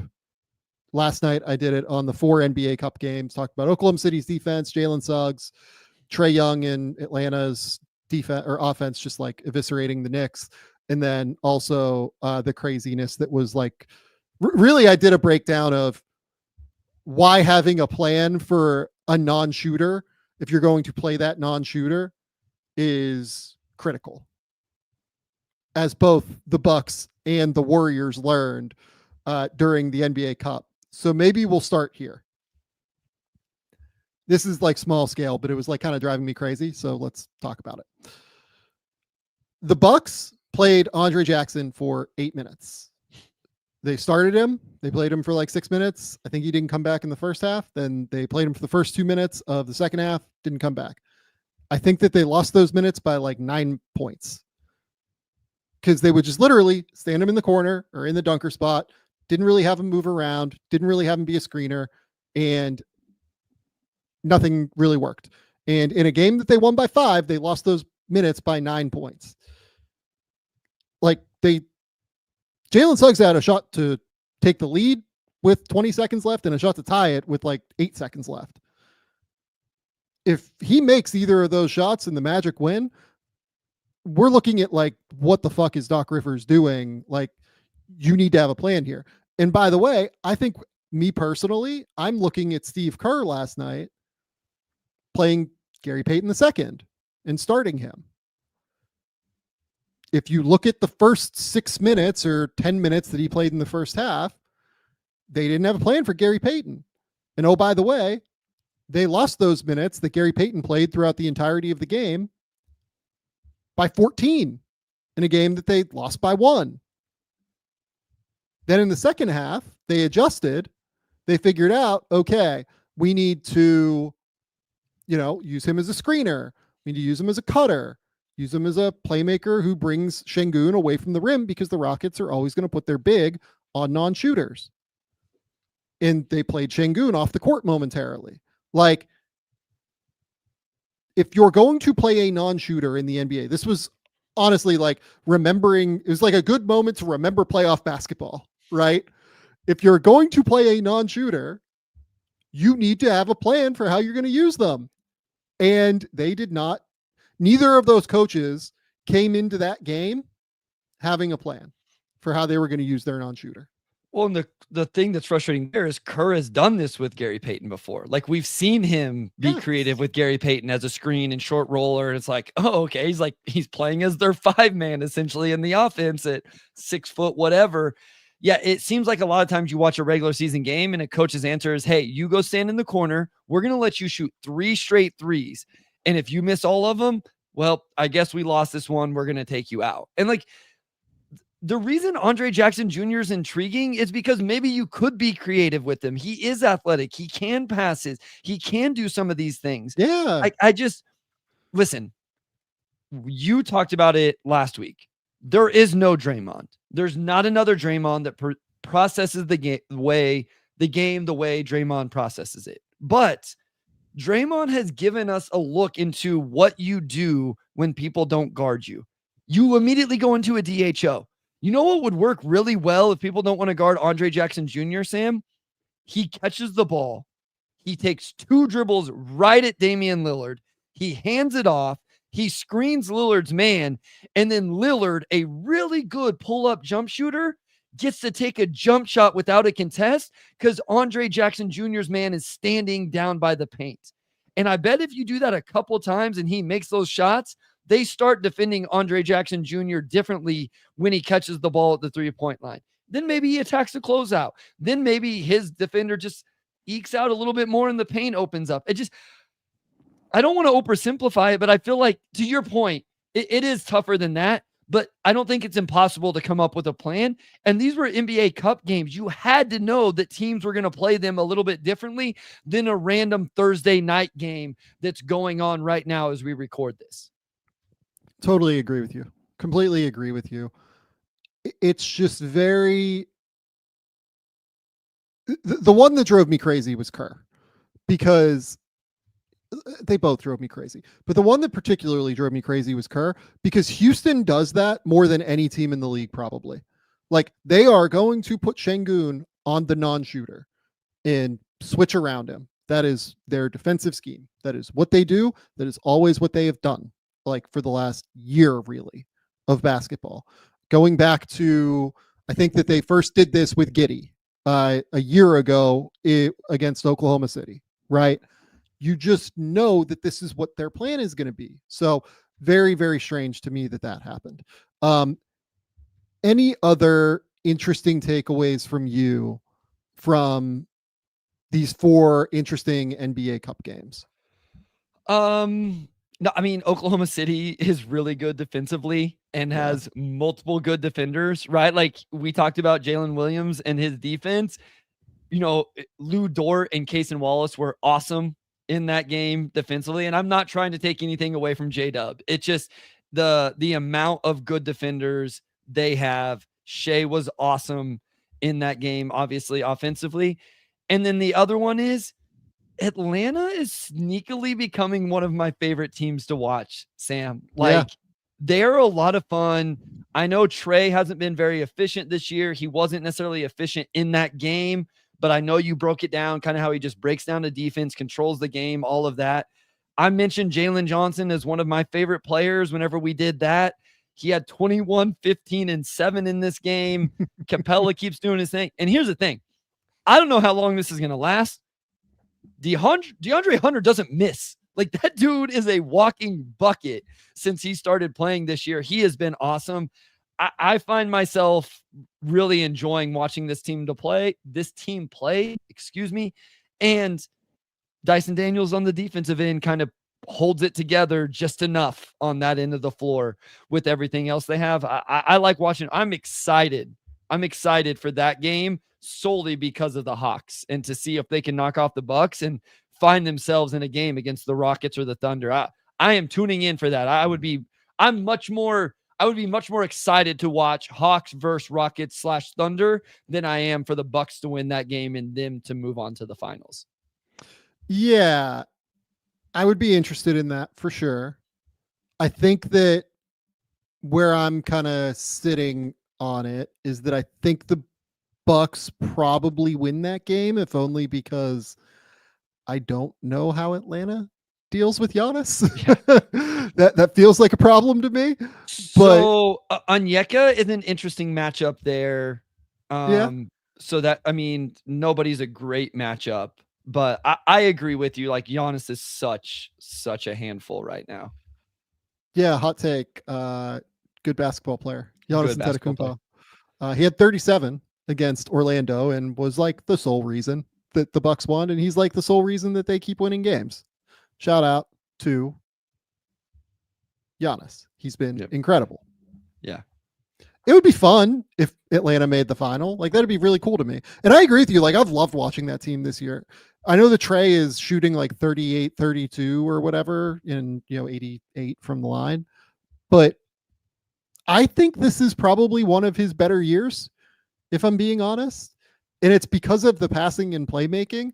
It feels like he really confidently has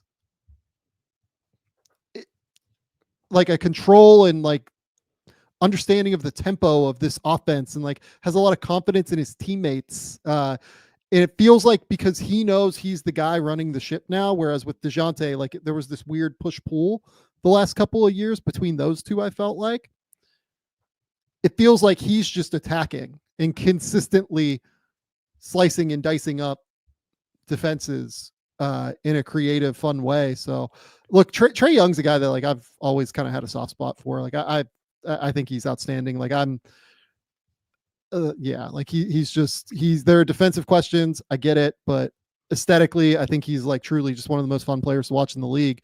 And the passing and playmaking has just always been so elite and high level.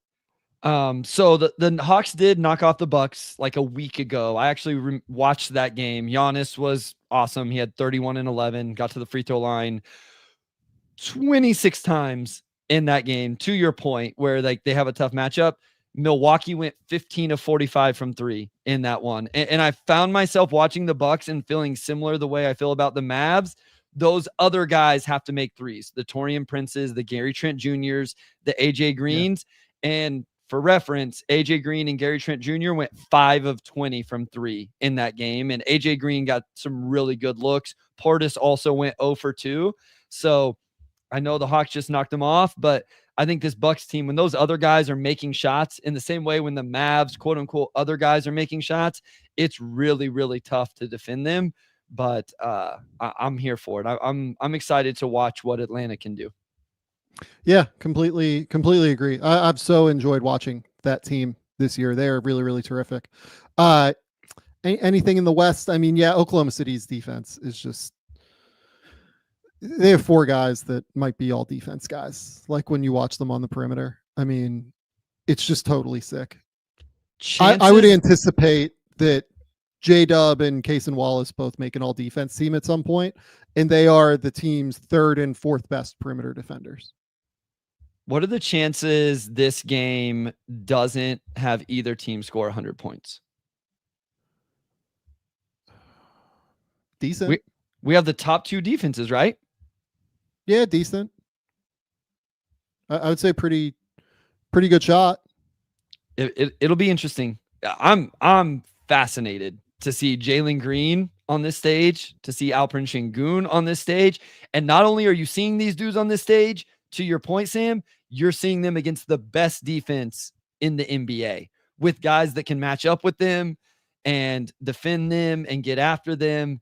And this is why the NBA Cup is fun, is I think for matchups like this. This is what two young teams, and I know they've got some older players as part of it, especially the Rockets, but young teams. What does Amin Thompson look like? What if Oklahoma City doesn't guard him? Like, how does he take advantage of it? It's just, I'm excited. That game, I'm very, very excited. That's the one I'm most looking forward to. 100%. I agree. Yeah. And by the way, like, if all the old heads, that complain about, oh, back in my day, it was tougher in the NBA. Watch this game. Yeah. Like, go watch these two teams defend. Go watch these two, like, really fight, scratch and claw, and do everything they can. They're going to really, really battle on that end. I'm telling you, this is going to be an enjoyable game to watch. And it's going to be physical, right? Like, both of these teams guard you physically. We've talked about this with the Thunder. But the Rockets, obviously, with Dylan Brooks, Fred VanVleet, Tari, and Amin, like, they beat you up physically as well. So it's going to come from both sides of the floor. Hopefully it doesn't. Hopefully all of a sudden the officials don't decide to just let it be a physical game. I'm here for a physical game in the 90s. Let's see guys make shots and get buckets in a very difficult playoff type of way. That's what I want to see. I don't want to see all of a sudden we're calling a bunch of fouls on Brooks being physical or Dort being physical or whatever. Let them get after it and let's see it. Okay. We're going to do a few NBA draft questions here before we get to trivia. Perfect. First question. Where would you rank Kasparas Giacošonis now? Been a big fan of him since the very beginning. You had Agor over him in your mock. So I've had Giacošonis higher than everybody in the public sphere, I think, the entire way. I had him at 6 in the preseason and got yelled at for having him 6 in the preseason. And I have him, I think, at 5 right now, 4 or 5 right now. It's him. Like, I go back and forth on him and Ace. I probably would. It would depend on what I had around the two of them, which one I would take of those two. So, yeah. So I've been pretty high on Kasparas as well. After watching the Wisconsin game today, I moved him in my tier of like, these are my top 5 guys. He was number 5 before I watched that game. And then I saw some of the shot making and turnover. Here's the thing. Like, it's funny how some guys we critique things and other guys we don't. He has some really bad turnovers. So like, totally. So I'm not saying you don't talk about that, but I feel like all of a sudden, because he's surprising people, and I'm not saying you, AA, obviously you've been on him from the beginning, but I feel like sometimes when somebody takes us by surprise, we don't talk about their negatives until later in the cycle. And I feel like that's what's happening with Giacošonis right now, is nobody's talking about the turnovers. He started off that Wisconsin game with 2 really bad ones, like really bad. Yeah. And there's some defensive things that at times I'm like, okay, like, got to be a little bit better. Listen, still very much in the top 5. And if you told me he ends up even higher, I would not be surprised. I've loved watching him play. I believe they play Tennessee Saturday, which is going to be a really good game to evaluate against that team. And that's the other thing. Like, they've played Yes, they have. Schedule. Yes, they have. Like, they've played Alabama, and he had 15, 4, and 6. They played Arkansas. He had 23, 6, and 4, and completely shut that shit down at the end. Played Northwestern and lost that game. He had 20, 10, and 7 and was ridiculous. Then they, beat Wisconsin, and he has 24, 6, and 5. Like, he has kind of figured out college basketball already. 4 straight 20-point games, Sam. 4 straight. Yeah. With 3 of them against Arkansas, Northwestern, Wisconsin on really good shooting percentages. Yeah. He is he's a dude, I think. He's really good.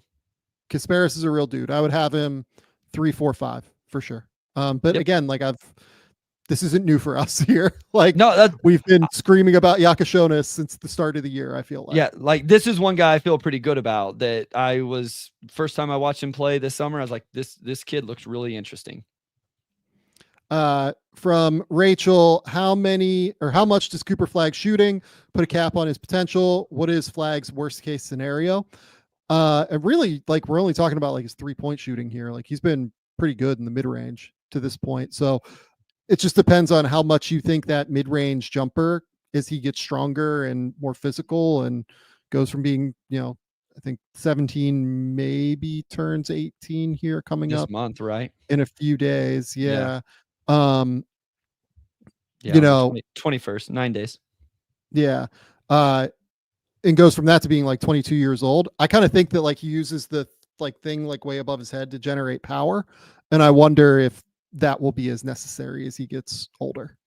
I mean, worst case, he's still going to be a really good defender, right? And he processes the game well. I think he can pass. Like, is worst case like an Aaron Gordon-y type of role? Is that like probably something like that? I mean, I hate to say the worst case is somebody as good as Aaron Gordon. Obviously, it can be worse than that, but I think that's maybe when we're saying worst cases, maybe that's where his offense caps out at, is like this really good cutter, and you can still use him in interesting ways, but he's not a primary option. He's not a secondary option, but like he's going to be better than Aaron Gordon defensively, I think, with the way he can do things. So I guess that's probably kind of the archetype you're looking at if the offense just doesn't get any better. But as you mentioned, he's 17. I like a lot of the things he's trying to do. Like, we'll see what it looks like if this is the percentages for the whole season. Yep. Okay. Have you watched Danny Wolf? Somebody has been getting in your ear, Bryce, about YouTube user exposed his name to me. I will not do that because he or she doesn't want me to, but they hit me up on my Substack DMs.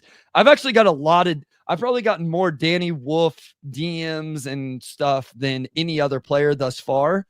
Part of that's because my Twitter account is a Michigan one, Motor City Hoops, but I'm interested to hear this from you. I'm fascinated. Yeah. So incredibly interesting player. Incredibly interesting player that I struggle to kind of filter my thoughts through. So I love the passing. I love the playmaking ability. I'm intrigued by him. Like, the idea of him is that he's a big that you can run actions for, right? Like, you can run like a dribble handoff where he is coming up and taking the dribble handoff and taking a couple dribbles and making a read, right? Do you think he's a good enough shooter to actually leverage that? Because my issue is that I don't think he's a good enough athlete to be able to like maintain his advantages in those situations. So really it's going to come down to like the threat of the shot and him being able to like weaponize that in a real way. Yeah. The games where he's looked the best, like the Xavier game, he was unreal because he shot the three really well. The jumper form is a little funny too. And I think that's why I'm more worried than anything. Like, the percentages obviously aren't great to begin with, but man, like, you turn that game on, like they're running him off staggers as a 7-footer and he's flaring off screens and reading things. I think just the idea of his size intersecting with ability to put it on the deck a little bit. He's not athletic. Like, I think that limits his scoring around the rim, even at his size, even off the dribble, the passing, the potential shooting, his ability to move, all of that. I just find it very, very intriguing. But I do think you're right that if he's not a pretty good shooter, that offensive skill set gets a little bit limited. Yeah. I see him as like a real live potential second round pick right now. Yeah, that's the range I have him. Yeah. I would really need to see him be a shooter to go any more than that. Sure. Because the athleticism is going to present like real concerns on defense and like real concerns just in terms of like maintaining advantages on offense. Are big two-way guards the new rim protecting floor spacing centers? No, but they're incredibly valuable. Like, big two-way guards matter. I think that they're incredibly important. And I think you and I have talked about that for a long time as well, that getting these big two-way wings and guards who can actually guard up the lineup are critical. But rim protecting floor spacing centers, there are still so few of those guys league wide. There are way more big two-way guards than there are floor spacing centers who can actually genuinely protect the rim. Like, you can still count those guys. Like, it's Chet, it's Turner, it's Kristaps, it's Triple J. Yes, but like, he's not incredible as like a primary center rim protector. He's That's better true. at the true. No, 100. He's not anchor of your. Well. He's not an anchor of your defense. Big in that terms. That's fair. More than fair. like Joel doesn't shoot, but Joel just has so much gravity. Like, as an overall playmaker that he would certainly qualify here for me. But there just aren't a lot of these guys, and I'm sure I missed Brooke Lopez still does it for sure. Yep, but like, there's aren't a lot of these guys out there, so it's the scarcity that makes them really, really valuable league wide. I mean, look at this draft right now. I mean, just with the names at the top that are off the ball, like Cooper, Ace, VJ, just straight up, this archetype does not exist in this draft. Con Knipple, like down the line, true bigs. I was having this conversation in a group chat today. Like, I think there's a lot of bigs right now that have a chance to get into the first round because that true big man situation in this draft is not great. Like, I was way higher on Common than you were, and I've dropped him significantly since we started having to do the big board and have these conversations, like a lot. And I was super high on him, and it hasn't materialized. Yeah. I mean, it's why the kid at San Diego State is interesting right now. Like, I've had people asking me about him because he is that archetype. And I think that tells you kind of why, because that kid is nowhere near ready. Yeah. Like, that kid needs to stay in school for like 2 years still. And I don't want to mess up his name. I've just Magoon Gwath, I think is probably how you say it at San Diego State. No, it is. Yeah. Yeah. That's right. Yeah. Not a 2025 guy. He's very interesting though. And that's why people are bringing him up, because he's shown to potentially be this archetype of big. Yeah. And it's why people still bring up Zvonimir Ivisic, even though Tomislav is better. Tomislav is definitely better. Yeah, like Tomislav's a really good basketball player. But again, Tomislav is like, what are we going to call him? 6'10" and a half probably without shoes. So, doesn't really have the rim protection. So it's tricky. Are you still bought in on Khan? Yes. Like, Khan to me is a lottery pick. He defends his position and he's definitely a shooter. Give me, if anybody is selling Con Knipple stock, I will continue to buy. Yeah. I mean, the other thing I'll say here is, I agree with that. I also struggle to find people to move in front of him anyway. So that too. That's absolutely a really, really good point. Let's see here. Do we have a couple? I think I saw a couple of others in here. Let's see here. Thoughts on the huge NIL deal for AJ DeBansa? I mean, look, like, people know that I love Matt Norlander, and I will never disparage anything that he writes or says. I just think that sometimes, I will be interested to see if it's actually $5 million that he's getting from BYU's collective, and there's just no way to verify that really at this point. So, his financial advisor saying that, I have some questions about, but it's very clearly a massive deal. And for BYU, it's probably worth it because BYU, all due respect to Jimmer, right? But you're building a basketball brand right now with Yegor and with DeBansa committing, and, they've done a really, really good job, I think, of deciding, hey, we're going to invest in this thing. And there's just no better investment that you can make than a year of AJ DeBansa, who's going to go in the top 3 of that draft, certainly. And, every possibility to go number 1. Yeah. Yes. Everything you said there.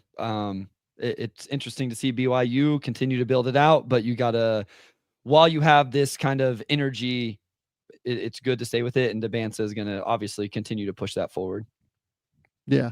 No, I agree. So, and AJ's a stud too. Like that kid's really good basketball player. Just like really, really sick basketball good player. Final question here. If Dylan Harper keeps shooting the basketball well, is he the number 1 overall pick? Very much in the running. He's in the running right now to go number 1, just straight up. Cooper, I still think would very clearly go 1, if I'm being honest. But this is number 1 is a real conversation right now. Yeah. Like teams are not set on this. This is not like a done deal for Cooper, which we said at the start of the year, it was not a done deal for Cooper. We continue to listen. I've been screaming at people that call it the Cooper flag draft to stop calling it that. Now, in fairness, I was pushing the Ace Bailey agenda at the time, but I still would mention all 5 of the guys, which one of those guys has really dropped out and another one has dropped out a little bit. But still, I've never considered this just the Cooper flag draft. Yeah, and to like the point on Dylan Harper, right? Dylan Harper's been unbelievable to this point. Awesome. And like continues to just like blow me away every time I watch him. He's averaging 23, 5 and 5, shooting 51, 32, 76 or 51, 33, 77. I'm sorry, is what it is. Yep. He's been incredible. Like he's been absolutely unbelievable in a Rutgers scheme where there isn't exactly like a ton of space for him to operate all the time with how they guard him, right? And his ability to just navigate bodies in the lane is incredible and unbelievable. And man, when I watch him, I'm just like, this is totally sick every single time. But he is not like a monster athlete. And I do want to see where the shooting settles, because I think that is going to tell a lot. I really, really like the way he uses his extension in terms of stride and like arm extension to finish at the basket. I think those are both really, really critical skills that make him as successful once he gets paint touches of getting to the rim as he's been. Yeah, like he's absolutely in the mix. To me, it's more what does Cooper do? As much as it's what Dylan does. Like it's both of them. How do those guys continue to play throughout the year? How do they both look throughout the year? Not just like, how does Dylan look or how does Cooper look? It's going to be dependent on both of them, in my opinion. There's not one thing that Dylan can do that will make him go number 1. It's okay if Dylan does this and then Cooper doesn't do this or does this, or if Cooper does this and then Dylan doesn't do this. It's a real conversation at number 1 though. Yeah, because what if Cooper Flag shoots the ball really well through all of ACC play, and then all of a sudden all of these offensive questions are gone and we start really highlighting how good he is defensively again? I will say, watching the Rutgers Penn State game just the other day, the way Harper looked off the bounce with these threes was really, really intriguing. Like smooth. Really smooth. I think at times it comes out flat, but I think that's something you can fix. Like I'd rather be like, hey, he's got to get a little bit more upward on it. That's better than some of the other funky mechanical stuff you can worry about with a player. He has such good body control. He's so strong. I'll admit, of the 5 guys initially going back 6 months, Harper was my 5th guy. He was the one I wasn't as sure about, or didn't think I was as sure about, wasn't sure about the athleticism and some of those things.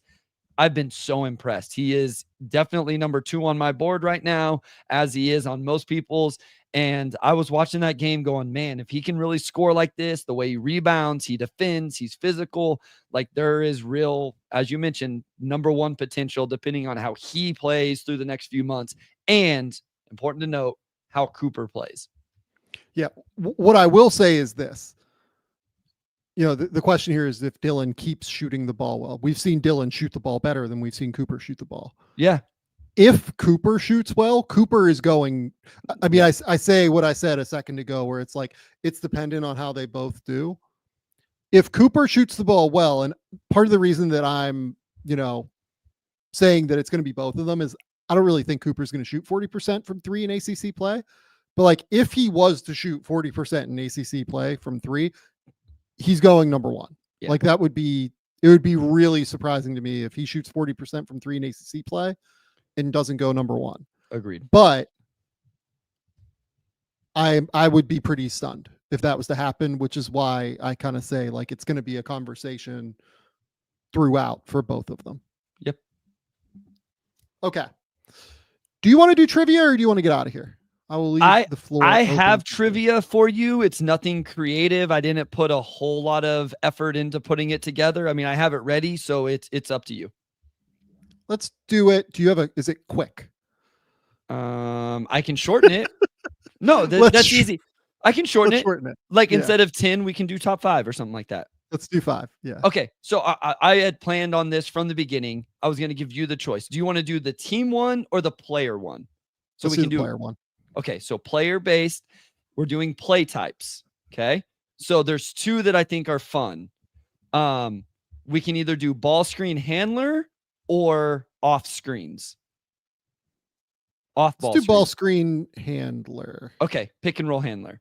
Perfect. So very simple. Sam Vecenie, players who have played, let's go, I think I'm at 15 games or more at this point. Who do you think has the most possessions per game as the ball screen handler? Players who play at least 15 games, top 5 most possessions as a ball screen handler per the good folks over at Synergy, I assume. It's NBA.com. They get their stuff provided by Synergy. This stuff is provided by Synergy, I should say. Okay.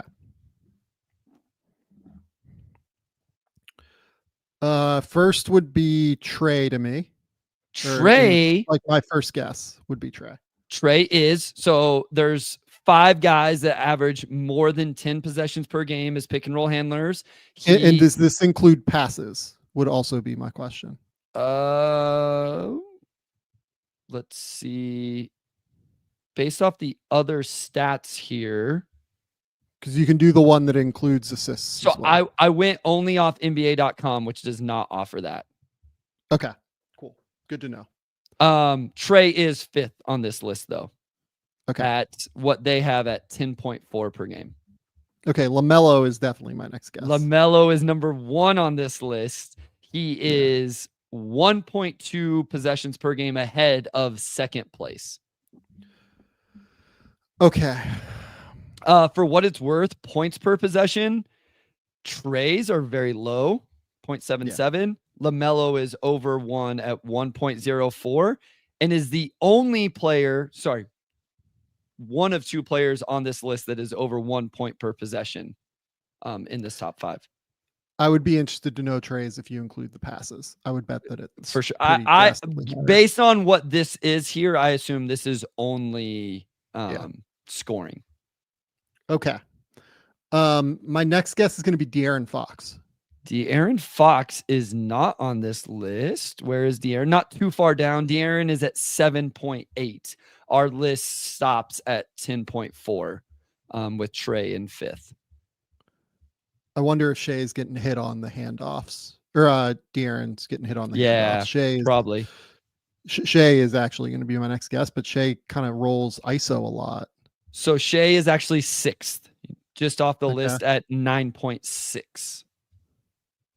Harden is actually fairly low, 6.7 per game. Interesting number. Okay. I will say the other 3 names on this list are all big time names. Like there's no obscure ones, anything like that. I'm going to guess Tatum next. Jason Tatum is, we're getting colder, Sam. Tatum is at 5.8. Yikes. Okay. Damian Lillard. Damian Lillard is on this list. He is at 10.4, same as Trey. He's scoring it at 1.12 points per possession. Yeah, he's been quite good out of ball. An effective field goal percentage of 58 in these situations. Anthony Edwards is going to be my next guess. Anthony Edwards is not on our top 5. Anthony Edwards is at 8th, though. Not a bad guess. Oh, Luka. Luka is second on this list at 11 possessions per game. It's always kind of funny to me, and this is why I don't do the other side of trivia. The ones that seem obvious that slip our minds. Yeah, look. Again, my brain does not function like a normal brain a lot of the time, like with the memory stuff. Like it just like completely the ADHD brain gets jumbled and I start just throwing out names. Okay. Last name we have talked about on this podcast, specifically about using ball screens. Yeah. So my last guess was going to be Brunson. Okay. So we have talked about him on the show, but not necessarily about using ball screens particularly. No. So Brunson is like be a 6, 7, 8. It would be 9th at 9. So really good guess. We talked about this player in a opposite context. Not using ball screen for the Knicks, using ball screen against the Knicks. Oh, Cade. Cade. Yeah. Cade Cunningham is 3rd on this list at 10.9.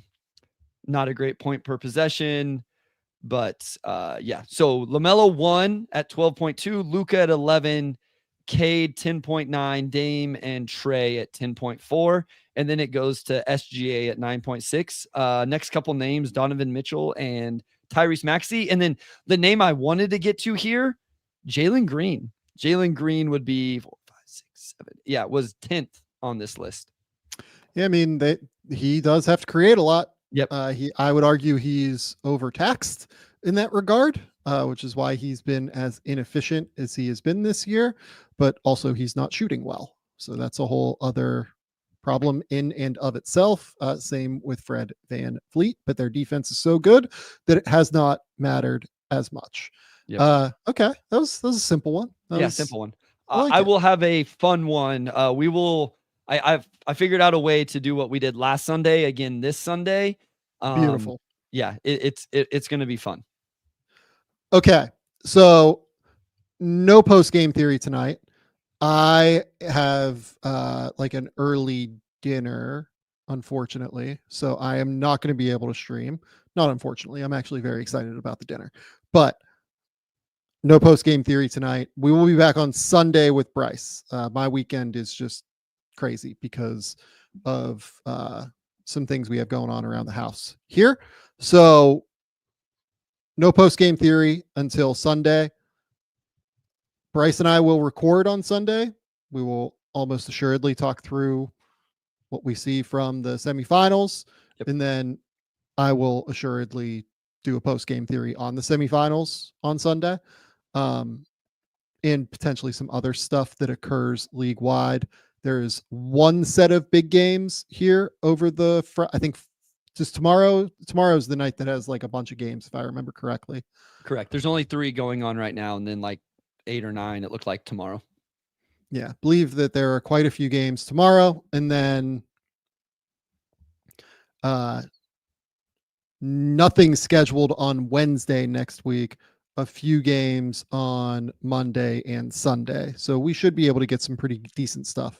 For post-game theory, unfortunately, New Orleans and Indiana is the early game on Sunday. That is not one that I think many people outside of those 2 cities are excited about. And honestly, maybe New Orleans fans aren't that excited either to watch this team. Bryce, tell the people where they can find your work. Tell the people what's going on. Yeah, at Motor City Hoops on Twitter, on Blue Sky, the Substack, motorcityhoops.substack.com.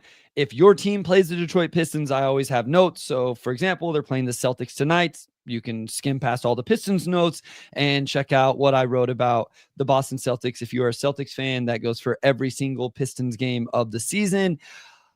Draft content coming later on. Otherwise, Game Theory Podcast with the Sam Vecenie. Go to The Athletic. Keep me employed over there. We will have NBA trading deadline big board coming next week over at The Athletic. So if you subscribe, you can click that link whenever it goes up. And read it, and subscribe.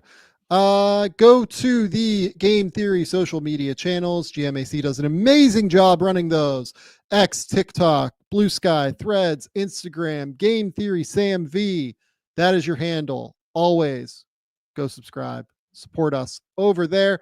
We will be back at some point on Sunday. We're not sure on time yet, but it will definitely be Sunday. And that's all we got. Until next time, we'll talk soon. Bye.